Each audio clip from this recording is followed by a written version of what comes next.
for many of us this afternoon. The cloud really is persisting across many parts of the UK, especially through England and Wales. You can see this curl of cloud that's been working its way up from the south. That's still bringing with it some patchy light rain and drizzle, especially through parts of the Midlands, over towards parts of Yorkshire in particular. Some hill fog too over the Pennine routes. Are really quite grim conditions this afternoon. A little bit of brightness perhaps towards Cumbria, and actually Scotland, although cloudier than yesterday, still a few brighter spells around. Maybe just the odd fog patch again lingering into the afternoon, say around the Moray Firth.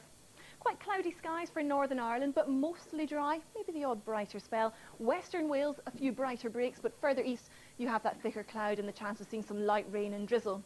The southwest of England, probably faring okay in terms of brightness, so promising story here, but as we work our way along the south coast, well, generally speaking, it's rather cloudy and dull. So a lot of cloud for many of us, temperatures pretty much around average. Now, as we head through the evening and overnight, we keep our cloud blanket. For some of us that manage to see a few brighter spells, the cloud returns. And really for most of us, it's a dull and damp night. Again, some light rain and drizzle around and some hill fog. The exception being the far north of Scotland here. A few clearer spells means here we could see a touch of frost and maybe some fog forming. Overnight lows, for most though, say 5 in Glasgow, up to 10 in London. So not too cold a night, but a very grey one. A very dull start then again tomorrow morning. A really gloomy feel to our weather at the moment.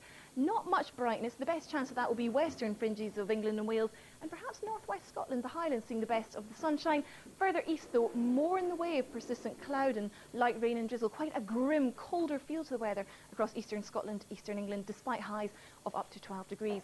And that gloomy weather is set to continue for the rest of the week. So quite stagnant air really sitting across the UK. There is signs of a change coming later. This low pressure will eventually bring a little bit of a shake up to the weather, but it's not there yet. Instead, we just have fairly weak weather front bringing a little bit more persistent rain and drizzle to northeast England, eastern Scotland through Thursday. Otherwise, as you can see, we still have the shades of grey across the country. So Thursday, another dull and cloudy day, perhaps just